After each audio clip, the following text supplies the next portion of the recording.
is going on, Only Playbook fans? We are back for another episode. Wildcard weekend is over. We're going to talk all about it. I'm Sweetcart. I got Shovit and Shashot here today. Full house. How are we doing? First playoff weekend has officially wrapped up, guys.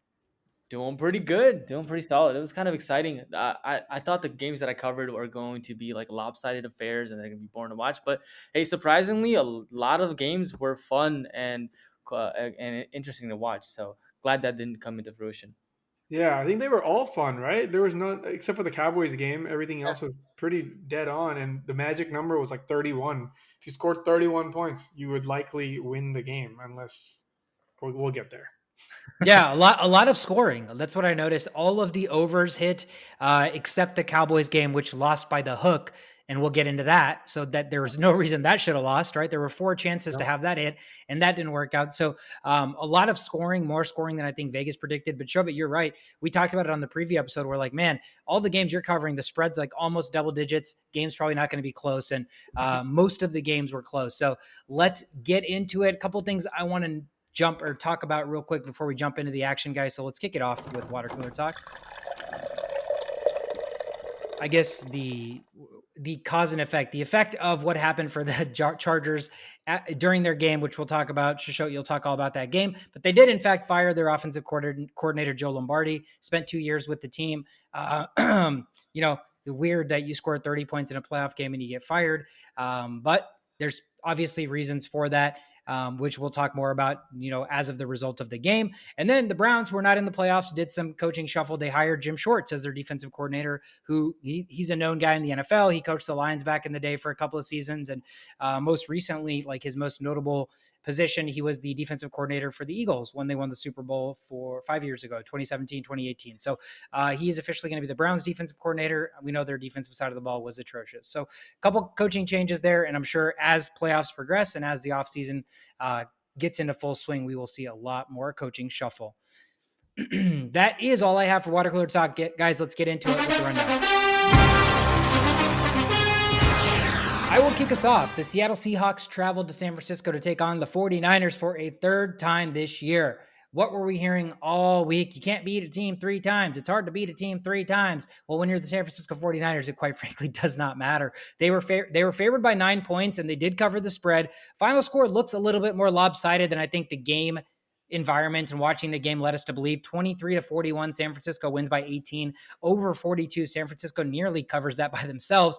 And like I said, it was a great back and forth affair in the first half, right? I mean, early on, San Francisco was just, all of their tools they were utilizing early on. It was like, hey, we can beat you with everything, which we kind of expected, but it was crazy to see it on like the first drive. You saw a Debo run, you saw CMC run, you saw CMC catch, lined up where Debo lines up, and Debo was lined up where CMC was lined up. And so already then I'm like, oh God, I mean, this is the first drive and Kyle Shanahan's like not leaving anything out there, not leaving anything in his bag of tricks. Right. And so I think that was what I saw early on. And Brandon Ayuk was just killing them with those crossing patterns. It was like every second and long, Brandon Ayuk across the middle. And I mean, it was Seattle's Achilles heel for most of the season. And I think that's kind of what we saw is their defense just isn't good.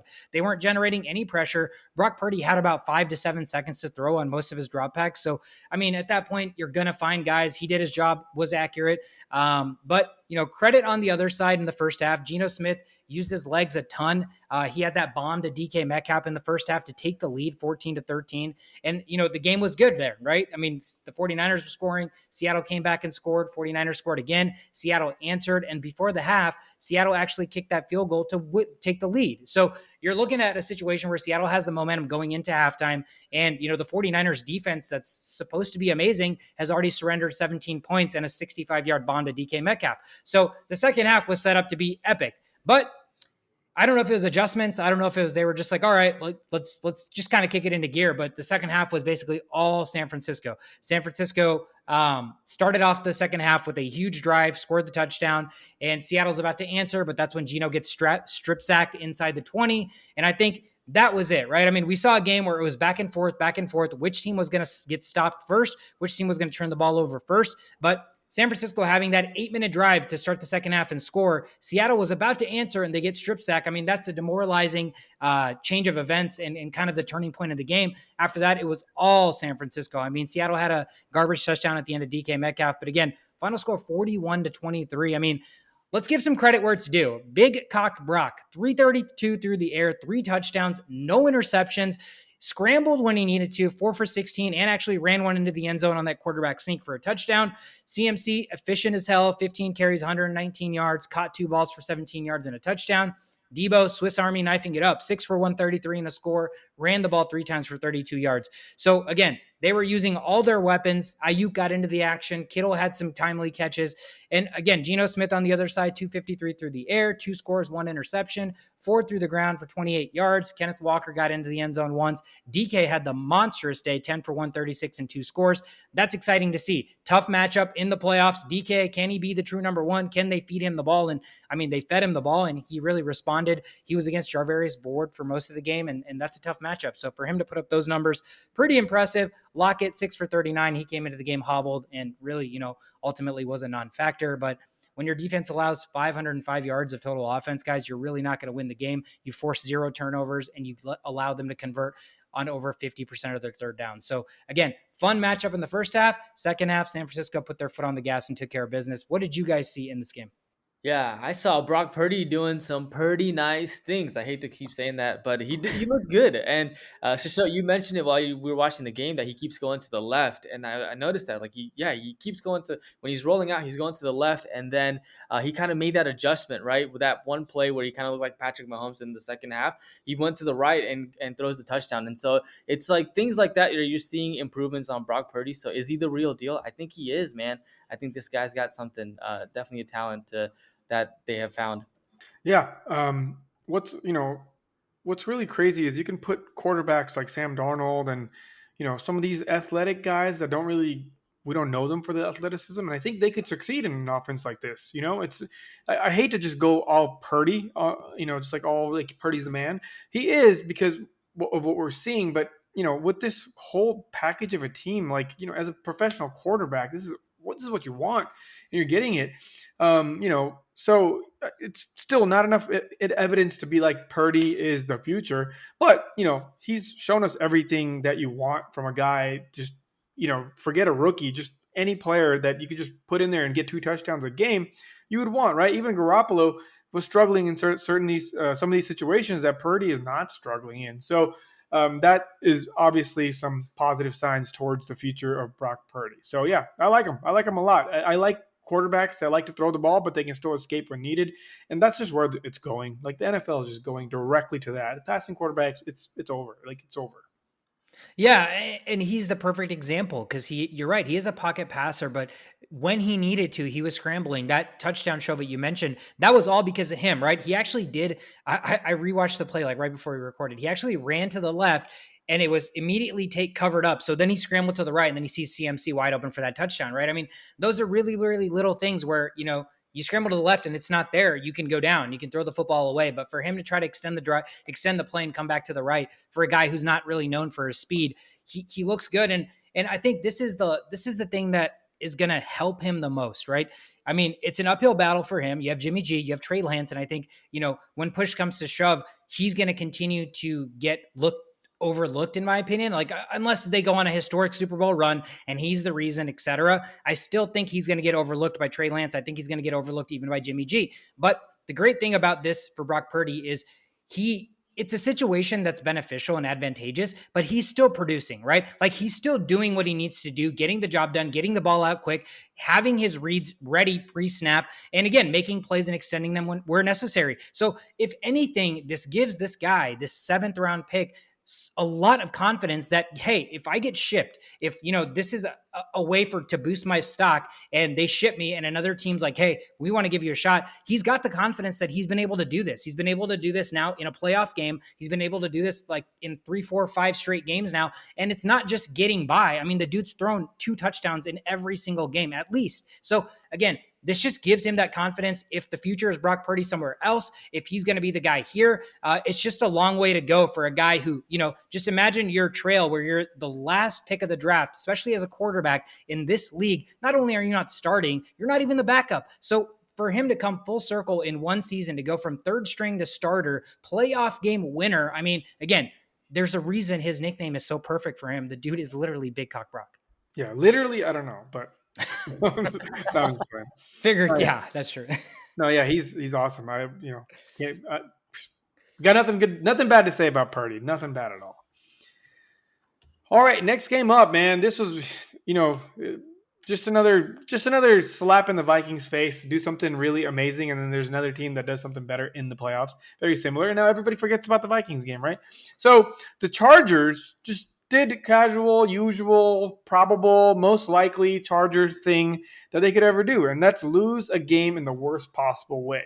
Chargers were winning this game by a lot. What was it? A 27-point lead. And 27 nothing. 27-0, and the Jaguars came back and won 31-30. Third largest comeback in postseason history. I mean, this game we had. Sweetheart, remember when you were like 24 is where I draw the line, and after that it was larger than 24, and we were like, all right, no one's gonna say anything. It's gonna be a quiet chat for the rest of the day. Probably gonna go make some meals for tomorrow, get ready, put it in the corners in case something happens, and just one thing after another. Chargers just screwed up, man. Chargers just screwed up. They just messed up so bad.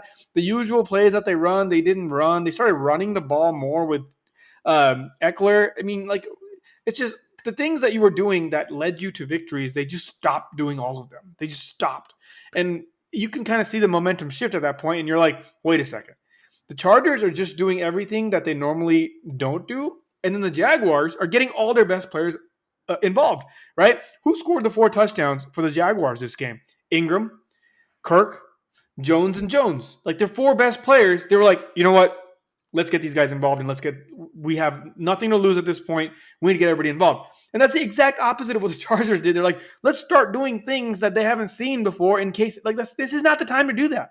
This is not the time to do that. And they started doing a lot of that stuff where they're trying new plays and just a lot of new things. And none of it worked out. First half, they had us in the first half, right? Long hair, sunshine. He played really bad. 10 for 24, 77 yards, 1 touchdown, and 4 picks. 4 picks. When was the last time you saw somebody throw 4 picks in the first quarter and then be praised at the end of the game? Very, very rarely. Like, that just doesn't happen.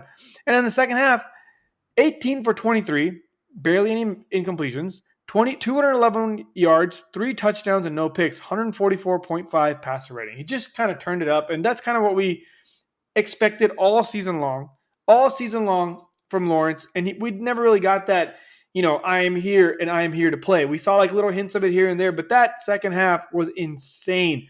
Just made all the best decisions possible, didn't turn the ball over, and, won the game. So there's 2 ways to look at this. Is he really the hero of this game? Like, is he? Because you can't put your team up, down 27 points and expect this to happen every time. It won't happen every time. So it's technically still your fault that you couldn't score any points in the first half, given all this opportunity and Chargers run defense being so bad. Like, they couldn't capitalize with play actions. A lot of negative things were said, and a lot of memes were already pre-made. And all of a sudden, the narrative changed in the second half. And so there's different ways to look at this. Like, are we still going to praise? And you know what? As sad and Debbie Downer as this sounds, I'm looking at this from a negative perspective. I don't like that. Like, you're not setting your team up for success when you're down 27 points. I don't care how well you come back.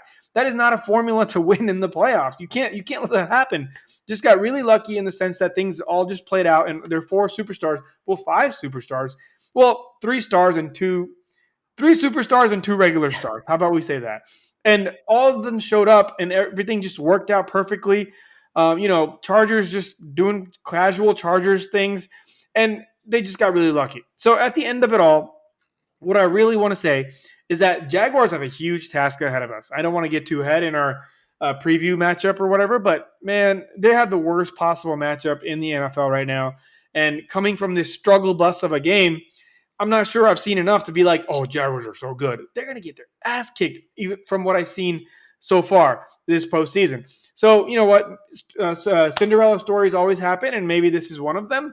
But at the end of the day, they played some pretty bad teams to get here, and they still didn't have that good of a record to even make it to the playoffs. So nothing's really convincing yet, except for that second half. And the second half could have never happened if the first half wasn't so bad, right? So I'm not believing in the Jaguars right now. They're still in the lower half of the poverty franchise part of the NFL. They're just lucky they got to play the most poverty franchise of all time in the Chargers. So, not impressed. At the end of it all, I'm not impressed. Congratulations to Trevor Lawrence for showing some signs of what we wanted to see. So it's possible, and it came in the biggest part of his life, biggest half of his life.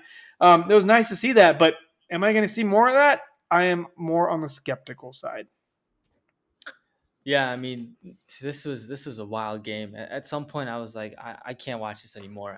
This is it. I called GG's and I was done with it. And boy, was I wrong. But this offense really needs to find a way to put up points, even when they're up 27-0. And the fact that Joe Lombardi got was fired, I think that someone had to take the blame, right? It's not going to be Justin Herbert. It could have been Brandon Staley, but I guess they're still kind of confident on that. But the offensive coordinator put up 0 points in the second half. I mean, that's an easy target. So it makes sense that he is now getting the boot. Yeah, and yeah, you're right. And that's what I was going to talk about is obviously, the Chargers came back and won this football game. They started the game atrocious, but flip side of the coin, Chargers or Jaguars. Did I say Chargers just now? Yeah. I meant Jaguars. So the Chargers, flip side of the coin, the Chargers started this game as good as you possibly could, right? I mean, finally, the Chargers are going to show up in the playoffs. Finally, the Chargers are going to get that playoff win, get some momentum for Justin Herbert, and have him get into the later stages of the playoffs and see what he can do. And then all of a sudden, their offense just disappears. Now, granted, there was a drive where they missed a field goal, so that's not entirely on like the offense. The kicker missed the field goal, so take with that what you will. But to go 3 and out twice in 4 possessions in the second half, the Jaguars did a good job of sustaining drives, right? I mean, their first touchdown drive in the second half was 14 plays, 89 yards, and took over 7 minutes off the clock. So when you're getting the ball for that amount of time and utilizing all the clock and scoring, all of a sudden what that does is that shrinks the amount of possessions that both teams are going to get. So that means that the possessions you get need to matter. And again, as Vikings fans, Shasho, you and I fucking preach this as much as possible. Like when you're up, put your foot on the fucking gas, right? Like no NFL games are over. I think this year, this game, the Vikings game against the Colts, like how many more crazier comebacks, a 13-second comeback, like how many crazier comebacks are we going to need to keep seeing in the NFL to be like, hey, I'm up 41-0 at halftime. It does not fucking matter. I need to treat this game like it's 0-0. And why does it sound so easy to say? But for some reason, for the players on the field, it's absolutely impossible to actually like execute that. I don't know if like mentally or internally your mind just switches and you're like, oh, I can, take this play off, like, or just not run as hard this time. Or I don't know, like I'm up 41-0, I don't have to go 110% here on this drive, but all of those little thoughts, like if every player has that, that's fucking 53 people on the team having the same thoughts. And that's when comebacks happen. So like again, it's insane that they came back. That's incredible. But I also look at the team that came back on, if that's the right lingo or language to use. Like that's pathetic. How are you letting that happen? It's like equally frustrating on both sides. Yeah. A couple of things. Justin Herbert, right? Like we love him for whatever reason. I honestly don't. After this game, I was like, why do I like this guy? Like he didn't throw 52 touchdowns in the regular season. He barely threw 1 or 2 a game, right? Granted, his receivers are missing, but we've had enough time throughout the season to adjust to that, and they didn't, right? So it's like there's a lot of that play calling issue. Maybe that's why the offensive coordinator was fired. But he's made it to the postseason twice, and he's gotten out in the first round both times. So is it the curse of the Chargers? Like we're not seeing what I want to see because it's like you're in a relationship and you want to take that next step, and you're just like there's something telling you to don't do it. That's what it feels like with Justin Herbert. This is the relationship with Justin Herbert. It's like, but why would I take the next step with you, Justin Herbert? You haven't really shown me what other quarterbacks around have. So there's just this weird feeling now. If you would have won this game, somehow pulled this game off, that feeling would even dare exist in my mind. But now it's there, right? Because like we say, the quarterback is going to take a lot of the blame, especially when you put no points up in the second quarter. And they're entering it's too soon for this. It's absolutely too soon for this. Justin Herbert's more talented than this comparison I'm about to utilize. But the teams that enter this like anomaly stratosphere, where you're just perplexed at why like the execution or like why it doesn't look as fluid and look as appealing as it should given who's there. And right now, that's kind of been Justin Herbert to me. And I just bring this back to like the whole Derek Carr and the Raiders for like the last 3-4 years. And I'm like, why does it not look how it's supposed to? Like, why does it at times look exceptional, but then at times you're like, God, like what the hell is this? And I can't, and I'm going to give Herbert a little bit more slack because they fired their offensive coordinator immediately. And they're like, okay, let's get somebody else in here, because the last 2 seasons, Herbert's been under the same guy. And for a guy that's got an insanely accurate and insanely strong arm, like Herbert actually leads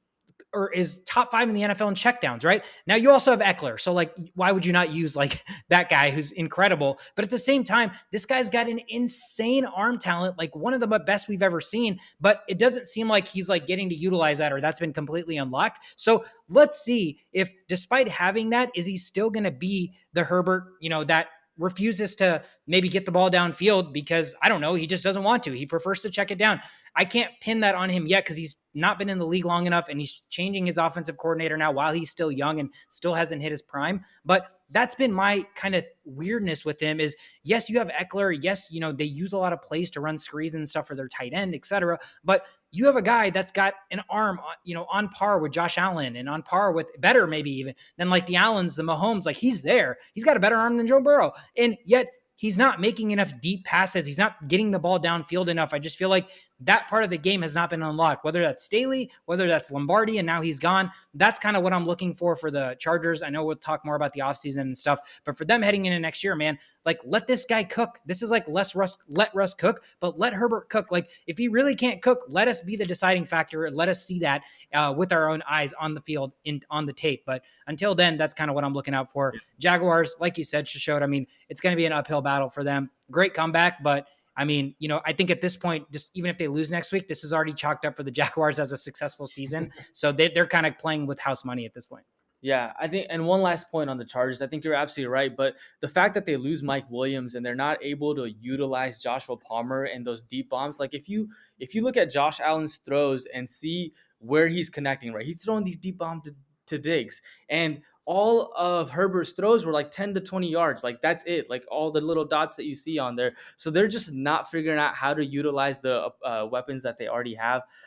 So hopefully this new offensive coordinator can use him for the talent that we see him as. Yeah, absolutely. Imagine having a guy like Herbert and running an offense like freaking. Yeah. What is this? Some West Coast shit, dude? Like get this West Coast shit out of here. Like this needs to be a run and gun. Like just literally, like if nothing is working, Herbert needs to just drop back and play like backyard football, because if you guys remember the game against the Raiders, right, for whoever to make the playoffs last year, I think, and the Raiders ended up winning. Yeah. Like so many of those possessions down the stretch, I felt like it looked like they weren't even calling plays, and they were just like, Herbert, drop back and find somebody. And he was so good. 4th down, like just stoic and as poised as can be. 1st down, 4th down and 13 with the game on the line, stoic as can be, poised, bomb, like dot. And so like, that's what I want to see. Like, stop running this bullshit offense with the quarterback. Like, it's like we're sitting in positions where, there's like 20 teams salivating at the opportunity to get a quarterback like this, but he's being used like a quarterback with, no offense, Shovit, but like Kenny Pickett's arm strength, like that's what I'm seeing. And I'm just like, dude, like unleash him. Fair enough. I'll take it. All right. Next up, we have the Dolphins traveling to Buffalo to face the Bills. The final score of this game was 31-34. Miami covered the spread of 13.5 points. Buffalo was favored. Over was 43.5. That hits with a total of 65 points. And I thought that this game, the Bills got away with one. The Bills definitely got away with one. Josh Allen had his share of quarterback issues. He went 23 of 39, 352 yards, 3 touchdowns, but a pair of interceptions and a pair of fumble. From all of those turnovers, the Miami Dolphins scored 18 points. And the Buffalo Bills, they found ways to get into the end zone. However, Dawson Knox gets that touchdown for the 5th straight. You called it. Yeah, so Josh Allen had the anytime touchdown, but there's some people out there that had him first touchdown scorer, and they banked and made some money this week on that. James Cook gets a rushing touchdown, put him up 14-0. And Cole Beasley also got into a touchdown to put him up to give them points whenever they were down as well. But I thought the Miami Dolphins defense played really well. Skylar Thompson didn't do so well. He had 18. He went 18 for 45, one touchdown, two interceptions. They definitely missed Tua out there. But and Jeff Wilson also got a touchdown for the Dolphins. But in the end of the day, this game came down to a delay of game call with 2 minutes and 20 seconds remaining.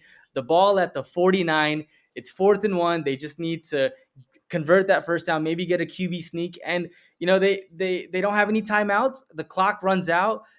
It's a delay game. They go back 5 yards, 4th and 6, and they aren't able to convert to get that first down. So the Bills get the ball back, and they convert a pair of first downs to end the game. So in a game where Skylar Thompson didn't play so well, the defense stepped up a little bit. They had a chance to at least get into a field goal range to be able to tie the game 34-34. They're not able to do that. Bills just put up enough points, able to score with the weapons that they have, and end up winning this game 34-31. But like I said, Josh Allen, he got away with one this game for sure. Yeah, that's not the first time you've heard Josh Allen getting away with one. He's getting away with a lot of things this year, and they're keeping games really close. Something's got to change. Something's got to change. But then you know what? What's the opposite of that is? Opposite of that is the Herbert checkdowns, right? So you have the two spectrums. Like you have the talented quarterbacks. Do you want to just keep unleashing and get 4 turnovers and maybe lose the game, but win the game at the end, or do you want to just play it safe, and not score any points in the second half at all? So you know what I mean? Like, you gotta. That's where the balance is. You got to find the balance. Yeah, I read on PFF that Josh Allen had like 7 or 8 what they call big time throws this game, which is the most in any game this year, which surpasses his own record of like 6 in the regular season. But he also led the game in turnover worthy plays, right? So like you said, it's the feast or famine. But it's like he reminds me of basically how this feast or famine nature was with Matthew Stafford. Obviously, to me, Josh Allen's way better and he does more, but it's like the guy that has an insane arm that's like, you know what? I'm gonna let my arm, either win us the game or potentially lose us the game.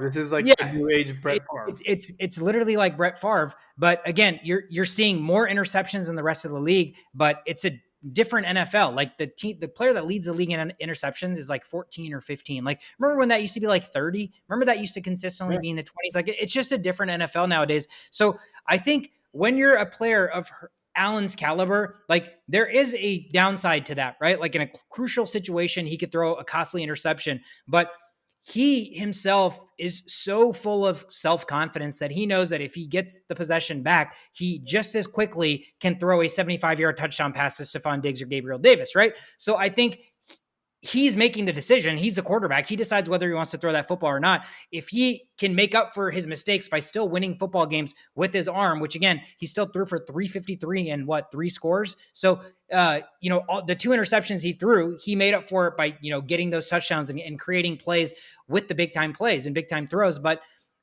you're right. If you're playing against a team like, Burrow or Mahomes and say those guys aren't making those mistakes and you get into a shootout, all it takes is one mistake and you're, possibly 2 scores back. So, again, he does have to be better. I think part of that was kind of weird to me is he threw the ball 39 times, but he only rushed 4 times. And I think a lot of what he can create with his arm is, kind of a compliment to him utilizing his legs and making his legs just as scary enough. But I didn't think he did that enough this game. And on the other side, I mean, credit to the Dolphins for hanging in there, but a lot of how they scored was the result of Josh Allen giving them a short field or a turnover giving them a short field, because the Dolphins, the Bills defense did really well. I mean, they only held them to 231 yards of total offense, right? So their 31 points are a result of the turnovers that their own offense created. So 31 points given up by your defense looks bad, but they only allowed 231 yards of total offense. So this is kind of the epitome of like your offense cost your defense in this game. But, they get lucky. Like you said, they got away with one. You're not going to get away with any of these if you're playing the Bengals or the Chiefs. We're here, man. We're here. The dreaded matchup, the Minnesota Vikings were hosting the New York Giants this week. Vikings at home, favored by 3. The New York Giants cover the spread, win the football game outright, 31-24 final, over 48 cashes. The way I can quickly sum up this game is I'm just not surprised by anything at all Nothing. transpired. That's literally how we play. Everything that happened is exactly how it always happens. It's All of it. it's literally like the Minnesota Vikings script. You can, Yeah, if they, yeah. opened up a fortune cookie this week for next week, it would look this exact same way. Basically, the Vikings have the football first. They have an awesome game plan. They script the shit out of their initial drive, and it's beautiful. 7+ minutes, right? 10 plays, touchdown pass to, or it was a touchdown pass to Justin Jefferson, but he got stopped at the inch-yard line after review. Kirk sneaks it in. They go up 7-0. Holy shit, here we are, boys. We came to play in the playoffs. First drive, look unstoppable. Well, the Giants come out onto the field. They do the same thing, but they do it a little bit easier half the time. And, a lot more gut players are open. Their quarterback's not getting destroyed after every throw. In fact, their quarterback doesn't have a defensive player within 15 yards of him every time he scrambles. So it's literally like, hey, I'm playing in a practice scrimmage where I'm wearing a red jersey where you can't hit me, because that's how far our defense was from their receivers. That's how far our defense was from the quarterback. That's how far our defense was from everybody that was touching the football. They hand the ball off to Saquon. Our defense runs the other way. So it was just a matter of the situation where our defense, we knew, was atrocious. Our defense, we kept saying, bend, don't break, bend, don't break. Every once in a while, they'd get an advantageous turnover during the regular season and, come back in the fourth quarter because of our offense and win this football game. But our defense just could not stop anything. I mean, embarrassing. Daniel Jones running in the first half was so automatic that it felt like I was playing Madden in 04 with Mike Vick, and it was just like drop back, run, drop back, run. If Daniel Jones wanted to, I'm confident that he could have dropped back and ran on over 75% of plays, because there was just nobody there, and our defense refuses to get any pressure. So again, the game starts exactly how it does. Our offense does fantastic on the first drive, scripted play. They come back and score because our defense is ass. And then we have our stupid fucking play call, which he takes so much of the blame for this loss. Kevin O'Connell, first year head coach, 13 wins. You're a rookie. You're learning, blah, blah, blah, blah, blah. But in the playoffs, What the fuck was that? what, Shisho, when you were talking about how the Chargers were doing things that like they just didn't even do in the regular season and just pulled out of their ass, that was what this was. Why on 3rd and 1 are you running an end around to Justin Jefferson and then throwing the football back to your slowest fuck quarterback for him to run and try to get 1 yard? I mean, like, who in the hell designed a play that goes back to Kirk Cousins to have to run the football? It just makes absolutely no sense. You needed 1 yard. You moved the ball at will on that first drive. 3rd and 1, you get cute, you get stopped, 3 and out. And honestly, that's where the game is lost, because after that, the defense can't stop anything. The offense is playing catch up the rest of the game. And oh my God, it's just insanely frustrating, man. Ed Donatel needs to get fired. Like, I'm surprised he's not fired yet. He should have been gone. There's just going to be a ton of question marks to what in the hell type of adjustments did this defense try to make or unsuccessfully make? Did you guys, I kept sending that headline after you sent it to show, because I saw it on Twitter too, and it just made me fucking laugh out loud. Ed Donatel being like, you're going to see something different from us this week, or our defense has really come to play this week. And I'm just like, dude, like he must suffer from dementia, or like he's got some health issues, because he did exactly what he did for 18 weeks. And we, as realistic Vikings fans, expected the same result that, we always expect. And that's exactly what happened. The Vikings defense could not stop anybody. When push came to shove, they couldn't stop anybody. And the offense looked fantastic. Kirk Cousins, my God, one of the best games I've ever seen him play. The dude's just getting destroyed on every single throw, putting these throws on the money. And, all of it to say that the final play of the football game, it's a 4th and 8.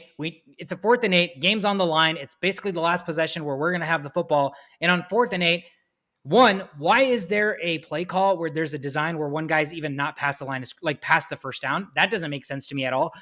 Two, why are you throwing to that guy? Why are you throwing him the football? Now, again, I've sat there and rewatched this play, as I'm sure you guys have, I'm sure, like millions of people have had. Kurt Warner has broke down the play. Like, it's been the talk of the town, right?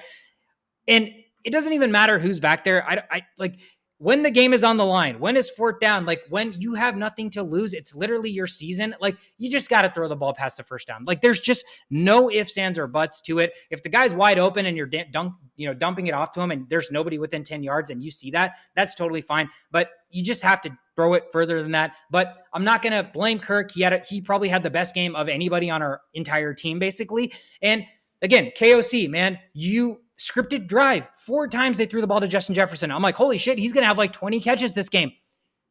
He had 9 targets the total game. So for 4 catches on the first drive, the dude ends up with 7 catches? So 3 catches for the rest of the 55 minutes. So I don't know what the hell that's about. Again, a lot of question marks. Offseason is going to be insane. This team is going to flip upside down.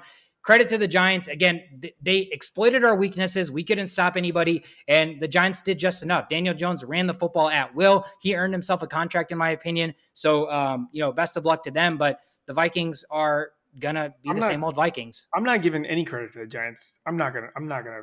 There's no credit to the Giants. They're just the Giants. They're gonna get killed by whoever plays them next. And there's no credit to the Giants. This is just pure blame on the Vikings. We're literally on this podcast for 18 weeks telling you exactly what's going to happen every single week. And that's exactly what happened again. There's nothing that changes on this defense, and it's really not setting up this offense for any form of success. You're having to come from behind every fucking game, where you break the record for most come from behind. Does that not change? Does that not put a spark in your brain? Like, maybe we shouldn't come from behind every game. Maybe we should change the defense. Look at the Ravens. Okay, look at the Ravens. I talked so much shit about the Ravens for the first month of this season because their defense was so bad. Look at last game. Look at that playoff game that I'm going to talk to you about next. Played so well out of nowhere. Changed everything. Literally changed everything. And we refuse to do that after seeing headlines. Oh, I'm going to do something I've never done before. Like, who do you think you are? And you know what? I don't even blame Ed Donatell. I really don't, because I blame KOC. I blame KOC for a lot of this shit. I thought maybe this nice guy approach was the move. Look at all these nice guys right now, okay? Look at all these nice guys right now. They're all struggling. They're all getting fingers pointed at them. Who's standing strong? Fucking the patriarchy-ish coaches that nobody's going to talk shit to Bill Belichick no matter how much he loses, because there's respect there, right? You can't just – that's another thing. I don't want a friend coach. I'm tired of it. I like it from a perspective oh my God, yeah, it's progressive. No, this is football. People hit people. No one's over there shaking hands. Give me a fear factor that you can also trust, like a father figure. I don't need a friend as my coach. I need a father as my coach. And he's not doing that, right? If you're this guy, if you're our head coach, you're going to go to the defensive coordinator and be like, hey, change it all up. You know what he says after every loss? He's like, yeah, he comes up to me and he says that there's some changes going to be made, and I have seen those changes. What changes? What changes? I can show you 30 plays every game where it looks exactly the same. My new changes aren't cutting it, so maybe you should just dump the whole defense. And that's a shit. It's we are aware of it. We have this high-powered offense where, Justin Jefferson can't be stopped. Dalvin Cook, one play break. Maybe you should emphasize that a little bit more. Maybe Hawkinson should be emphasized a little bit more. Hawkinson played lights out because he had to, right? There was nowhere else to go. But that's not it's just we're not doing what we're supposed to do. We're just doing what we've been doing that have given us losses. Do the things that you've been doing when you're winning the games. Stop doing the things you're doing when you're losing the games. And it makes no sense. And that last play, I don't even know what to say. I really don't. If it was me, I would have thrown it past the line of scrimmage. But I also know my quarterback, and it's what's that called? I always call Tom Brady a system quarterback, right? Maybe Kirk Cousins is the best system quarterback of all time, because that guy will never stand up to his coach, and he'll never be like, no, coach, I don't want to do that. I'll just do whatever you tell me to do, because that's how it's done. And what did he do? Red left, red middle, red right, and then found the open guy, threw it to him. There wasn't really a thought process about, let me just get it past the line of scrimmage and heave it up and see what happens. But, it works all game, so it's really hard to pinpoint that one play for the loss, because there's a big-ass defensive lineman who, by the way, had the best defensive game of his career, just going through our offensive line. So there's a lot of things in play here. It's hard to point fingers at this and that, but where I can openly point fingers is the coaching staff. You had one job, and that's to change the freaking thing that has been the root of all causes of the losses, and you didn't do it, right? If you didn't do it. So how are you going to, what did you think was going to happen? I don't know. Yeah, I mean, all I have to say, you guys are, disappointed in the Vikings, but you kind of saw this coming. I still think that this is a win for the Vikings season. Like, you took the personnel that you had. The coaches, Kwesi comes in, and you get Kevin O'Connell, and he's like, okay, this is what we're working with. This is what we're gonna produce, and to get the record that you have, and to do that, I see it as a win. Now you go to off season, and hopefully they make those changes. Like, Hopefully you change. Why didn't we hopefully change those things earlier? Why I why is this a win? You I had think, all the opportunity to change those things. It's not like a player got hurt. It's not like Kirk Cousins was throwing 5 interceptions a game. It's not like Justin Jefferson was dropping passes that, like, when it counted. None of that happened. It was moves that weren't made. So how can I expect those moves to be made next year? Why didn't those moves get made this year, right? So it's like hard to call it a win of a season when everything was set out. Everything's perfect. yeah. But it's the decision making that was terrible. So how am I supposed to expect the decision making that you could have done right now to be done next year? That's the worst part. Is like we can't change the team really. We have to change the way we scheme these situations. And is it going to happen? Who knows? Yeah. For me, it's like the whole Hawkinson deal, right? The fact that Kwesi was able to make that deal to get Hawkinson come in, that's a good sign. Like this offseason has got to be a big offseason for you guys to like target those defensive players, make those defensive, draft picks that would allow you guys to be in that, conversation of a good defensive team that you're not seeing right now. So for me, because the offense was good enough and the defense needs to be better, it's still, there's that silver lining there. Yeah, I mean, there's a micro and a macro way to look at this, obviously, right? I mean, let's kind of focus on the big picture. You had a first-year head coach who'd never been a head coach in the NFL, and his team won 13 games. Like, take out all of the nuances, and that's pretty fucking successful, right? Everybody who's not a Vikings fan would probably be like, damn, that's a great first year for that rookie head coach. 13 wins, and you made it to the playoffs as a 3 seed. You won the division after, not winning it for 5 years, etc. But if we break it down into why we lost and the ultimate result and outcome of this, right? We had the opportunity to go into a complete rebuild this year. We chose not to. We wanted to competitively rebuild, is what they said. Competitively rebuild. And we did that. We competed. We had some great highs. We beat Buffalo. We had some great lows. We got destroyed by the Cowboys, and we still made the playoffs as a 3 seed. And we traded for Hawkinson, but we lost capital there. So here's where it gets interesting. Where do you really consider this season a win? Where the end result is one and done in the playoffs. You lost to a team you should have won. You hosted a home playoff game, which is all you could ask for, and you lost. You lost in your home building, right? That's a loss. That's an L.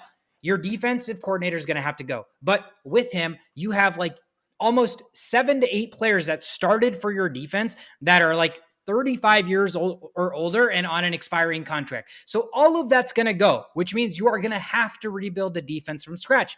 Now, here's the caveat. You got Hawkinson because you wanted to be in this competitive rebuild, and he showed out. He's going to have a great, bright future. But with all the trades and everything, Minnesota has the 24th pick in the first round, and then they don't have a pick. I think they pick in the third round. They don't have a second round pick this year. They only have 4 or 5 draft picks in this entire draft, and their cap space situation is a nightmare. So there's going to have to be a lot of shuffling for this rebuild to now not only even take place this offseason, but next offseason, because you're going to try to rebuild, but you still have Kirk Cousins, who's more than capable of winning, and he's only got 1 year left on his contract. So why would it make sense for your final year with your quarterback to try to rebuild, but you don't have enough money or enough capital to try to build in anything in that defense, whether it's old people, whether it's rookies, like you just don't have enough capital. So you're going to have so many unknowns. So ultimately, in the grand scheme of things from that angle, it's not a win because you're actually set back further the end of this year than you were the end of last year. And you tried to make that season a success, but 30 years from now, I'm sorry, I'm not going to remember this 13-4 season where we got bounced in the first round and be like, that was a successful year, man. Remember when we beat the Bills because, Josh Allen fumbled it at his own 1 yard line? No, that's great. In season, it was an enjoyable, fun, entertaining season, but to me, it is not a successful season. And to me, this offseason is tremendously and exponentially harder than it would have been had they really shuffled shit up last offseason. Yeah, I have a quick formula that may ease things a little bit. I think all those defensive players that, Harrison Smith, Eric Kendricks, they're all well over 30 now. Like they're over the hump, right? I don't have any problems getting rid of them. I had huge problems last year, right? Because I wasn't ready for the rebuild. I wasn't ready I was here for the competitive rebuild. Now, everybody goes, what's worse than 31st overall? What defensively? Like what's worse, Nothing. right? 32nd. 32nd, right? Do I think we're going to be 32nd? I'll take my chances. And we're going to be like 27th. And you know what? We've been 27th defensively in the past and looked like a much better football team and not needed all these miracles throughout the year to win. And that's what happened with Case Keenum. Right after Case Keenum, our defense just shattered completely. We've never been the same. We haven't had a solid. Vikings were known to have like some of the best defenses in NFL history, right? If not the best defense in NFL history. But all that for what for the last couple of years? Nothing. Defense has been trashed. So you know what? Get rid of these guys. Maybe these guys are the problems. Maybe there's certain things, and we have nothing to lose at this point. You know what? Honestly, trade Kirk Cousins so whoever wants him. I don't know who wants this contract at this point. Probably nobody. So maybe we're gonna have to deal with this contract, and it's fine. He's putting up points. That's not the problem. But if we're here for a rebuild and we want to do this shit properly, just start over from scratch, I'm all for it. It's time. It's time because this defense doesn't look. We've seen what happens. Our defense can play the best freaking offense, our offense can play the best fucking football anyone has ever seen. We're gonna lose 48-51, right? That's how this defense is built. Something's got to change drastically, and it has to start from the play calling on the defensive side. Yeah. The last thing we got to move on is I'll say the trade Kirk Cousins is awesome if he agrees to be traded, right? Because he has the no trade clause. He's got to agree where he goes and waive that no trade clause. So again, he is still in the driver's seat. So he gets to wait all off season, see what the Vikings roster decides to look like and be like, fuck this, I'm out. Or, hey, I got another shot here. So he's still kind of holding the cards there, but we'll see. It's going to be an interesting off season. And the good thing is we're here to cover it all. All right. After that, we're going to talk about the Ravens at the Bengals. Just a lot of disappointment in this game. I was rooting for the Ravens so hard because after that Vikings loss, I just wanted all good teams to lose. That's where my heart was. Okay, nothing I could do. We appreciate the honesty here on the pod. Yeah, I did. I was like, just all things Bengals just fall apart now. Anyways, and it was looking that way. You know, Lamar not playing there was a huge factor because you could clearly see Huntley making some plays. Huntley actually had similar quarterback rating as Joe Burrow this game. He played pretty well in the grand scheme of things. That run at the end down the left sideline was impressive as hell. Just couldn't execute it, couldn't finish it off. And, you know, like Bengals just have that good vibe energy and things are just going to go in their way. It's just, this is bigger than football. Everybody says bigger than football. Like there's a whole weird energy, like hard to explain. It's a culture there, dude. It's a culture. It is now. It is now with Burrow at the helm. It is now. It's just like, you just believe. If enough people believe, things will happen. Like, yeah, maybe some fucking Ted Lasso shit happening there, man. Maybe. And then, there's not much to talk about in this game. The Ravens actually had total control of this football game from a rushing standpoint. They had 155 rushing yards to only 51 by the Bengals. The Bengals are really struggling to put up points there. They were having a lot of the Bengals are driving the ball, but they couldn't finish. It was very unlikely of the Bengals because they never made it to the red zone. Once they made it to the red zone, however, they finished both of their red zone attempts. Why? Well, how did they score 24 points with only 2 times being in the red zone? Defensive touchdowns, long plays with Chase. So they did their basic Bengals things. I just wish the Ravens could do a little bit more than they're just running the ball. Okay, that like the glaring issues all season long for all these teams we're discussing all just played out perfectly, right? How long were you going to survive without Lamar? Well, that game. How long were you going to survive without throwing the ball to other people besides Andrews? Well, this game, right? So at the end of it all, I think one thing we can all just kind of like look back and reflect on is that all these issues we bring about all these teams, like it needs to get fixed. It needs to get fixed. And the teams that don't fix these problems, the conversations we're having about these teams that don't change these things that we're obviously seeing are the ones that end up struggling, right? So if anything, people need to listen to this podcast because we've thrown out so many ways these teams could improve. And right now, we just went through 5 teams and they all lost because of the same shit they do all the time. So, you know, it is what it is. But unfortunately, the Ravens at the 1 yard line or the 2 yard line, I guess, went for that dive for some reason, a huge long over it just nothing makes sense anymore. You're winning 155 rushing yards to 51. You have so many more plays left. Like, I don't know. Bad play calling, just really good opportunistic football coming to his hands and running down the field. Andrews almost had him by the ankles, didn't work. Like, Oh, that was some fucking awesome like kudos to Andrews for yeah, being the only one that was actually pivoted. sprinting back. Yeah, the only one to actually care. I thought it was Rashard at first. I'm like, damn, that fullback's fast. Pass. But no, Andrews it was fast, Andrews. And some of the other main reasons here: Ravens were 3 for 11 on third downs. Bengals best team in the football league on third downs continue to be over 50%, 7 for 13. It all at the end of the day, it all came down to that sneak. If that sneak wasn't there, like Dobbins said after the game, if that sneak wasn't there, they chose to do something else, it would have been a whole different ball game. And I fully believe that it changed the momentum. Everything just tipped over. Even the Hail Mary, they had a chance. The ball went to his hands, right? Like it tipped into his hands. And when things aren't meant for you, things aren't meant for you. Dropped it. Burrow goes home with another dub. You saw how shocked he was when the play was over, right? Just utter relief.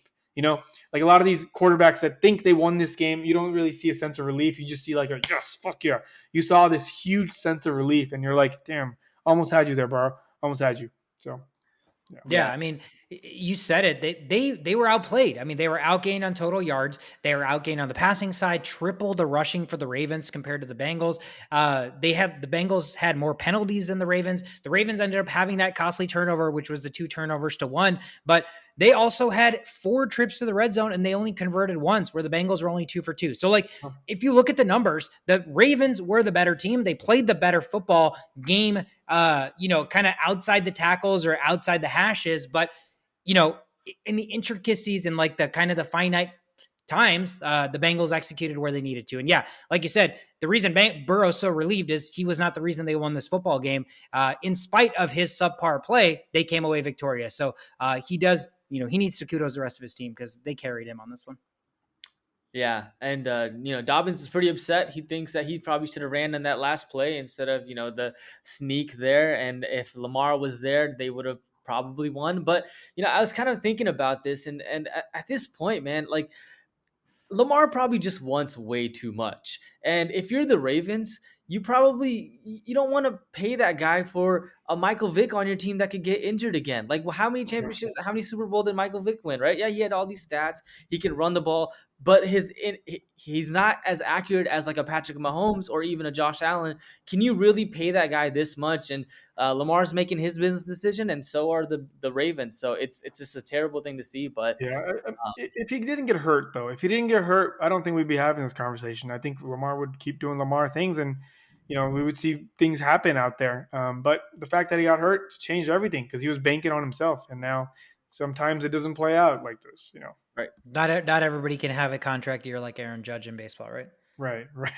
Yeah. All right. Last game on board. We've got the the Cowboys traveling to Tampa Bay to face the Buccaneers. And man, I was so annoyed after every freaking Cowboys touchdown, because it's country music that played. I mean, country music is great, but it's just not my cup of tea. And the Cowboys country music after every touchdown. After every single Cowboys touchdown, they were playing country music on the TV.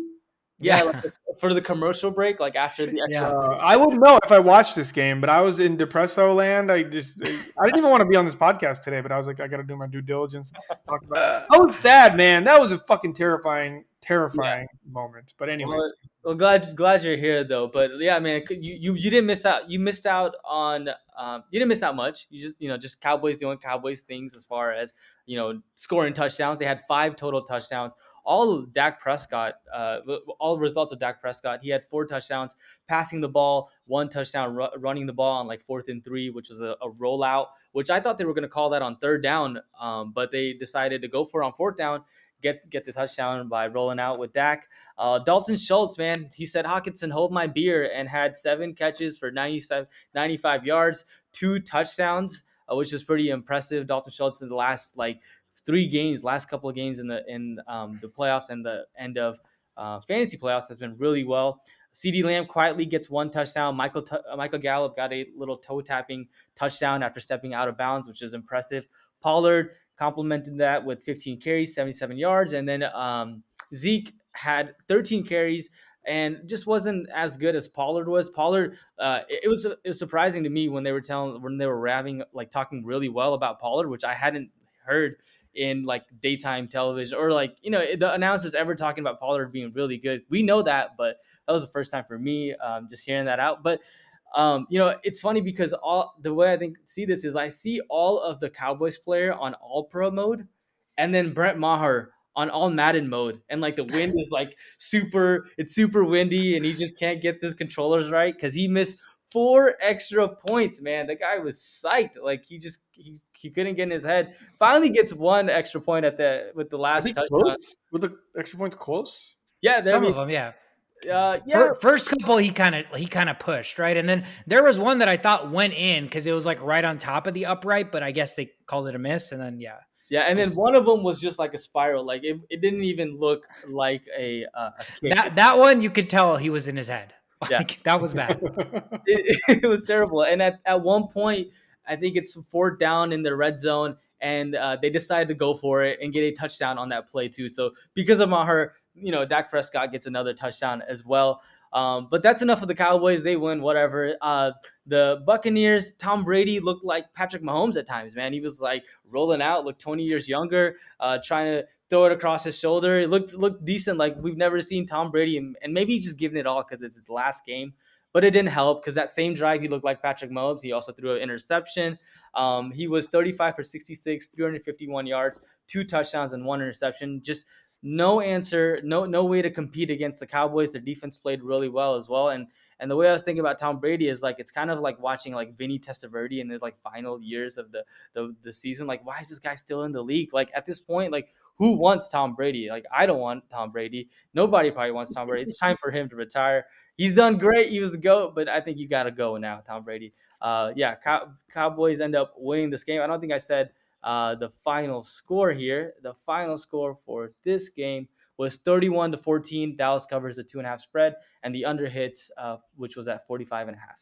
Yeah, I hate talking about the Cowboys and giving them their due, but man, they balled out. They came to play. Their defense was flying. Dak Prescott probably played the best game of his career. I can't think of a time that Dak had a better performance. Running the ball, passing the ball, spreading the ball around. Again, Schultz, CD, Gallup, all finding the end zone. T.Y. Hilton caught a ball. Noah Brown caught a couple passes. So he did a really good job of spreading the ball, getting everybody involved, using play action really well. Pollard just looked so much more explosive than Zeke. Every Zeke run looked like it was dead the minute he handed it off. And every Pollard run looked similar, except because of Pollard's extra juice, he actually made something out of it. So credit to Tony Pollard. He's probably going to get paid this offseason, but dude, I just got to give the credit where it's due. The Cowboys offense just absolutely balled out. And, their defense really didn't have to play all that well just because much like all the other teams that lost in the playoffs, the Bucs looked the same as they've looked all year, especially on the offensive side. Like it's been 19 weeks and Tom Brady and Mike Evans' chemistry is just not there. Like I'm so dumbfounded as to what happened. How did he have that anomaly 207-yard touchdown in the fantasy championships for all the freaking idiots that started him? And then, in the playoffs, when it actually matters, again, he's back to, dudding it around. So I don't know, man. Godwin, you could tell he was playing hurt. Every ball he caught and he got tackled like he was grimacing, but the dude played his ass off as he has all season. I think, what did he have? 10 catches for 85 yards. So again, just classic Godwin stuff. Julio even caught that nice touchdown. And, there was a time where Julio looked like the best receiver on the field. And I'm like, for the Bucs. And I was like, that's when it's kind of a problem when like 38-year-old Julio Jones looks like the best player and looks like the only receiver that actually wants to try to win this game. So it was a shitty outing or performance or showing for the Buccaneers. And Dak just played the game of his life. That is it for the rundown, guys. Let's end the episode with giving out our awards and doing some brownie points. I'll kick things off. My award is my D is on the table. Big cock rock. No, it's an obvious one, but no, that it is not him. My D is on the table. Defense? The 49ers? No, my D is on the table. You guys just get your mind out of the gutter. It's my Dak is on the table because Dak Prescott gets this award. Again, I didn't want to speak too much about it till we got here, but this was, to me, a game that I've watched of Dax, the best game I've ever seen him play. Like, he was doing everything. All of his throws were on the money. I think what was most impressive for me is he was getting enough time to throw, so it allowed him to really, really use his eyes to move the defenders. Like that touchdown pass to Schultz, phenomenal. He like took 2 steps to the left, used his eyes to move the safety that way, and then found that seam to Schultz. And again, scrambling, using his legs on that bootleg. Amazing bootleg. He faked me out. He sold me out. I didn't even know that he kept the football. So again, he really made a statement after, the end of the season, having copious amounts of interceptions and playing some really, really bad football, really kind of put his dick on the table there in this playoff performance. And he gets my D's on the table award. All right. Dak Prescott getting some love from Sweetcard, not something you see every day. So no, what world are we in? Put that in, people. All right, my award is "You Are Human Trash" award. At Donatello. Yes, it's gotta be. Yes, continue. Oh, that's awesome. All right, is that it? Yeah, that's it. Yeah, we spent so much time trashing that fuck. But get out of here. Oh man. Right next to Matt Canada. All right. Yeah. My award's name is Shady's Back. Tell a friend. Slim, Eminem, Slim Shady, Eminem. Is it Dalvin Cook's brother? It's not. That's a good one, but it's not. I'll tell you who it is. It is Deebo Samuel. He is back. He had his slew of injuries and his numbers weren't so good. Only 20 yards in the Cardinals game, 43 yards in the Buccaneers game. But this game, 6 receptions, 133 yards. He had a long 74-yard touchdown and also 32 yards rushing the ball in this game. So Deebo Samuel, he's back. Just in time for the 49ers to continue doing 49ers thing. Complement that with CMC, complement that with Elijah Mitchell, Brandon Ayuk, who also played really well. This is a scary team, and he's back. Hey, Shisho, guess what? Debo's back. There, I told a friend. Are you happy? Nice. My brownie points go to Daniel Jones. Daniel Jones. And I know I shouldn't, it's tough because the Vikings defense is like historically bad. So it's like, fuck, Mac Jones threw for 383. But this game and beyond, again, it's a playoff performance. You're on the road. You're playing in what's supposed to be a hostile environment with the crowd. But the second half stretch of the season for Daniel Jones has been really, really good. He's protecting the football. He's not throwing interceptions, and he is just using his legs, man. He is loving those legs, and they are paying dividends. And I think what I saw a lot, like Geno Smith, the guy that's not always known to use his legs, these guys want to be relevant in this NFL. They want that contract. And what's going to make them more attractive? The fact that they're not one-dimensional, right? So Daniel Jones, I felt like, was just showcasing the fact that he was like, I can be Josh Allen if you really need me to be. And he ran the football at will, threw for 301, 2 scores, did not turn the football over. So again, I think he's earned himself a contract, an extension, probably with the Giants. They'd probably be stupid to let him go at this situation. So he gets my brownie points for the week. Fantastic playoff performance. Nice. Well deserved. Well, you know what? My brownie points is clearly going to big Brock Purdy. 18 for 30, 332 with 2 tutties. All of that rhymed. But he didn't throw any picks. This is a rookie we're talking about. Okay, this is a rookie that nobody even looked at, and they were hyping up the rookie before him on the team, and now he's in the playoffs, and this guy has shown nothing that he's unprepared. He has shown nothing that he's freaking out. There's been minimal turnovers. He's not messing up play calling. Like, there's no delay of game here. Even rolling out, he doesn't look confused. He's throwing the ball away immediately, or he's trying to do a spin move that actually works. Like, looks like I'm not looking at a rookie right now. Looks like I'm looking at somebody who's been playing for 4 or 5 years, and that's scary. So with this offense and with the running game just saving everything and having these big name guys all over the field with so many skills that any of them can catch the ball at any time and score a touchdown.